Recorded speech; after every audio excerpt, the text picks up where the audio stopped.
ওনার গাড়িতে একটা কিতাবে আছে, এই কিতাবের নামই হলো ওয়াজাআত সাকরাতুল মাউত বিল হক। আমি এটা পড়ি আর কি, আরবি কিতাব।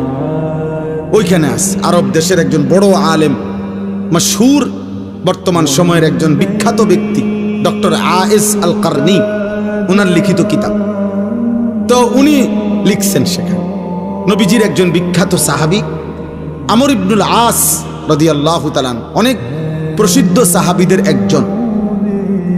এই সাহাবীর মৃত্যুর সময় ওনার যখন সাকরাতুল মউত শুরু হয়েছে, এই মৃত্যু যন্ত্রণা, তখন ওনার ছেলে আব্দুল্লাহ, উনিও সাহাবী, এই সাহাবীর ছেলেও, আমি বললাম আপনারা এই এখনো দুই একজন মোবাইল ধরে রাখছেন, মানে বুঝতে চাচ্ছেন না, আপনি শুনেন।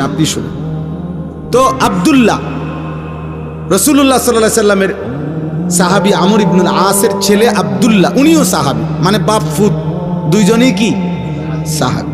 তো এই ছেলে আব্দুল্লাহ ওনার আব্বা আমর ইবনে আসকে জিজ্ঞেস করতেছে মৃত্যুর পূর্ব মুহূর্তে, আব্বা বলেন তো এই মুহূর্তে আপনার সাকরাতুল মউত, মৃত্যু যন্ত্রণা কেমন মনে হচ্ছে?